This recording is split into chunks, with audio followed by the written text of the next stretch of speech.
बिस्मिल्लाहिर्रहमानिर्रहीम। अस्सलाम वालेकुम। आप देख रहे हैं K92 न्यूज़ और मैं हूं नाइला भट्टी। शामिल करते हैं आज की अहम खबरें। सईद अहमद सदीकी और अहमदीन मेमोरियल आर्म और मास रेसलिंग चैंपियनशिप आर्म रेसलिंग और मास रेसलिंग के मुकाबलों में खिलाड़ियों ने भरपूर शिरकत की।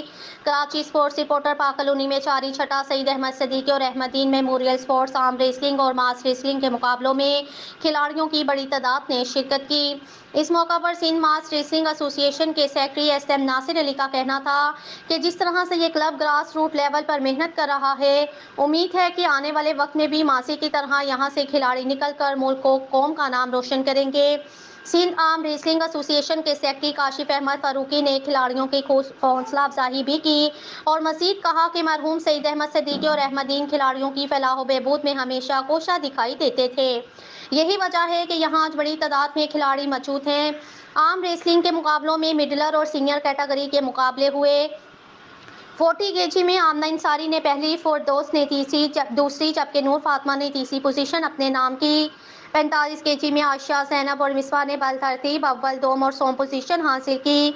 50 केजी में माहीन ने शानदार खेल पेश करते हुए कमाल को जेर किया, जबकि जन्नत तीसरी पोजीशन लेने में कामयाब रही। 55 केजी में सख्त मुकाबले के बाद हुरिया ने पहली, बुशरा ने दूसरी जबकि मारिया ने तीसरी पोजीशन अपने नाम की। आखिरी मुकाबले में 70 केजी में आय तौसीफ ने सरफा को शिकस्त देकर कामयाबी अपने नाम की। दूसरी जानी मास रेसलिंग के मुकाबलों में 45 केजी में सनेम अमरान ने पहली, हसना ने दूसरी और अरीबा ने तीसरी पोजीशन अपने नाम की। 50 केजी में अस्मा फरीद, कवल कमाल और सुंबल ने बल तरतीब पहली और दूसरी और तीसरी पोजीशन, जबकि 60 केजी में हुरिया, जन्नत और मिसबा ने ही बल तरतीब अव्वल, दोम और सोम पोजीशन अपने नाम की। इवेंट के इख्तिताम पर ऑर्गेनाइजिंग सेक्रेटरी मोहम्मद रेहान अकरम का कहना था, खिलाड़ियों की डेवलपमेंट के लिए हमेशा से इस तरह की सरगर्मियां मुनक़िद करते रहे हैं और मुस्तकबिल में भी मुस्तकिल मिजाजी के साथ ग्रास रूट लेवल पर मेहनत करेंगे। तमाम शुरका का शुक्रिया अदा भी किया।